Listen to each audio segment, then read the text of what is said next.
The proposal is to build a new international airport in Sarawak. Firstly, to boost economic growth, improve global connectivity, develop a world-class airport listed under the National Development Plan. TOR purpose are guide the EIA study, identify the key environmental issue, and ensure compliance with DOE Malaysia and support sustainable development. The project description, firstly, new international airport in Kuching, Sarawak, covers planning, construction, and operation, support domestic and international flight and cargo service, requires large land area, major site clearing, and long construction period. Facilities include runway and taxiways, passenger terminal, cargo area, access road, and maintenance, field, utilities, and emergency service. Main impacts, firstly, construction, vegetation, loss, dust, noise, and waste. Meanwhile, for operation, aircraft noise, air pollution, and ecological disturbance. My name is Aiden Udan Dunstan, and I shall be talking about the regulatory framework. So for the regulatory framework, the proposed Kuching International Airport development must comply with several important environmental laws and regulations in Malaysia. First, the main law is the Environmental Quality Act 1974, also known as the EQA 1974. This act aims to protect environmental quality and control pollution. Under this act, the Department of Environment, or DOE, is responsible for monitoring and enforcing environmental standards. Since airport construction and operations can produce air pollution, noise, and waste, this project must fully comply with the EQA 1974. Second, the project is governed by the Environmental Quality Prescribed Activities Order 2015. This regulation lists projects that are required to conduct an environmental impact assessment before approval. Large infrastructure projects such as international airports are included in this list. Therefore, this airport project is legally required to carry out a detailed EIA. Next, a detailed EIA is necessary for this project because it may cause significant long-term environmental impacts. These include increased noise levels, air pollution, waste generation, and traffic congestion. A detailed assessment allows these impacts to be identified early and managed properly before construction begins. Finally, the project must also follow other relevant environmental guidelines and standards. These include regulations on air quality, noise limits, and waste management. By following these standards, the airport can operate safely without harming the environment or public health. In summary, these regulations ensure that the airport development is properly controlled and environmentally responsible. Section 4.1, screening of potential impacts is carried out to determine whether the proposed new international airport in Kuching requires a detailed environmental impact assessment. The screening considers the scale and nature of the project, which involve large-scale land clearing, construction of runways and terminal buildings, installation of fuel and maintenance facilities, and increased aircraft and vehicles movements. Due to the size and intensity of these activities, there is a high potential for environmental disturbance during both construction and operational phases. Key potential impacts identified during screening include air pollution from construction activities, aircraft emissions and traffic, as well as noise and vibration from aircraft operations. According to the Environmental Quality Prescribed Activities, EIA Order 2025, airport developments of this scale are classified as prescribed activities. Therefore, the screening outcome confirms that a detailed EIA is mandatory for Section 4.2. The scoping of the physical environment focuses on identifying the key environmental components that are most likely to be affected by the proposed airport development.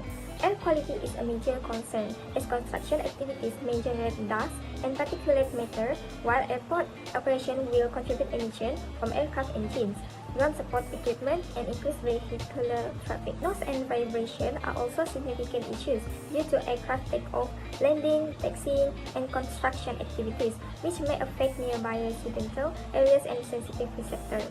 In addition, large fair surfaces and lane modification may alter surface water flow and drainage patterns, increasing the risk of flooding and water pollution. Soil erosion and sedimentation are also expected during construction, especially under Sarawak's high rainfall condition. Therefore, air quality, noise and vibration, surface water and drainage, and soil erosion are identified as critical physical environmental issues that must be assessed in detail in the detail. The scoping process for the proposed Kuching Airport focuses on biological impacts in sensitive tropical ecosystem. Priority is given to plants protected under the Sarawak Wildlife Protection Ordinance 1998, especially peat swamp and mangrove species like Shorea macrophylla, and other pitcher plants. Draining pit soils lower the water table, causing subsidence and killing moisture-dependent plants. And wildlife will also be affected. Forest fragmentation disrupts protected species such as the proboscis monkey and civet langur, while ground animals lose feeding routes. Noise and clearing threaten small sensitive species like the Bornean-eared tree frog. Additionally, Kuching lies along the East Asian Australasian flyway, increasing bird strike risk. Migratory birds attracted to airport areas must be managed carefully under conservation laws. The land use assessment for the Kuching Airport must identify native customary rights land and communal forests through mapping and ground checks to avoid affecting ancestral sites. It must also address obstruction limitation surfaces which could restrict future high-rise development as the city expands.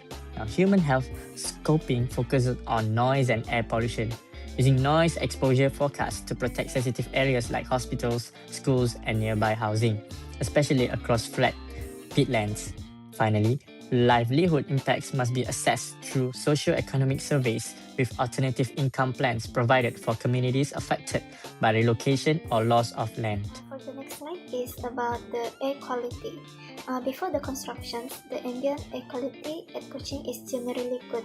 Monitoring results show low particulate matter with PM 2.5 at 11 and PM 10 at 19.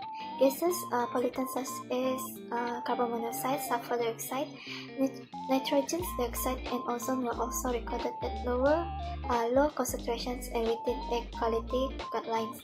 Overall, the area experienced low pollution level with minimal influence from industrial and traffic activity. For the next slide is level pollutions of noise in Kuching. Okay, our main focus is about the noise in Kuching, which is the existing noise environment in project area is moderate, mainly due to road traffic and urban activity with no major industrial noise source nearby. So current noise levels are acceptable for the proposed airport development, and also the water quality in nearby river and drainage system is also moderate. Affected by surface runoff and domestic wastewater. While the water bodies remain functional, proper protection is needed to prevent further degradations during future development. The next slide is about the water quality, which is the Kampung Beliung, Kampung Bradek, Kampung Tiang Api, and also Sungai Tanjung. From the map that you can see is this land is used. This area is predominantly residential with associated community activities, which may be sensitive to environmental changes arising from future development. The water bodies remain functional for natural drainage and local use, but require appropriate protections and management to prevent further degradation, particularly during future development activity. There are 6 identifications of mitigation measurement that we can list, which is dust separations during constructions, noise barrier and buffer zone, stormwater management system, proper handling of fuel and chemical waste management and system, and proper aircraft scheduling to reduce. So this all thing is very important before developments of new airport. Now we present the conclusion for the terms of reference. These terms of reference has been prepared to guide the detailed environmental impact assessment for the proposed Kuching International Airport. The TOR clearly identifies the key environmental components that must be studied, including the physical, biological, and human environments.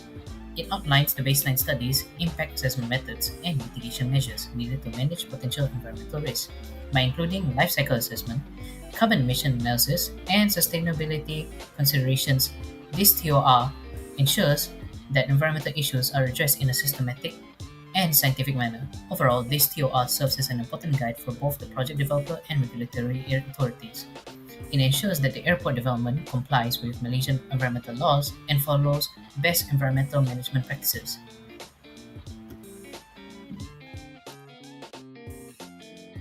The environment audit for the proposed Kuching International Airport in Sarawak is carried out to assess the project compliance with the environmental approvals requirements specified in the Approved Environment Impact Assessment (EIA) report. The audit focused on verifying whether the mitigation measure, conditions and commitments required by the Department of Environment's DOE have been properly implemented during air operation. The objective of the environmental audit is to ensure that the new international airport operates in full compliance with environmental requirements after project completion. Firstly, the audit aims to assess compliance with the conditions set in the Approval Environmental Impact Assessment report, ensuring that all requirements imposed by Department of Environment have been properly implemented. Secondly, the audit verifies the implementation of the Environmental Management Plan developed at Part 1, particularly for air quality, noise control, water and drainage management, and waste management. The audit also aims to identify any non-compliance such as procedural gaps or malfunctioning pollution control system. Finally, the audit evaluates the effectiveness of pollution prevention and mitigation measures to ensure environmental impacts remain within acceptable limits and to support corrective and preventive action for continuous environmental of the environmental audit. The assessment covers major airport operations and environmental aspects identified during the EIA scoping process in Part 1. Air quality management will be audited to assess emissions from aircraft, ground equipment, and vehicles, as well as the effectiveness of dust and emission control measures. Noise management is also included, focusing on aircraft operations and compliance with noise control measures and monitoring programs.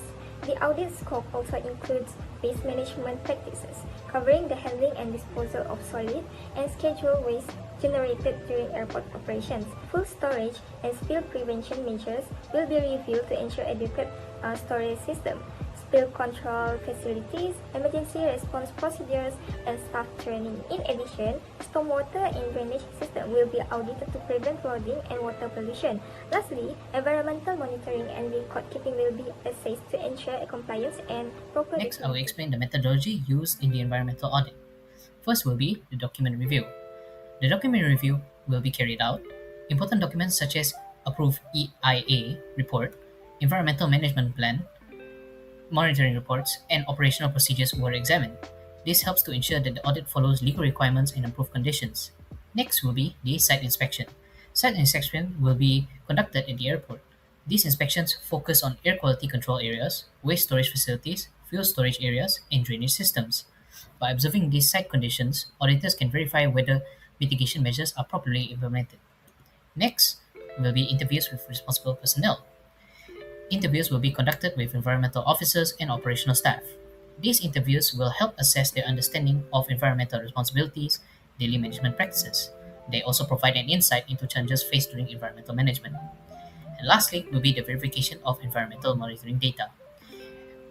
Environmental monitoring data will be reviewed and also verified.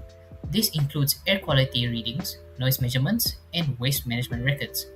The data was compared with international environmental standards to determine whether the airport complies with regulations. These are the 4 methods to ensure that the audit results are accurate, reliable, and comprehensive. Sums up the compliance assessment. The air quality complies with Malaysian and WHO standards with dust control through water spraying, covered stockpiles, and well-maintained machinery.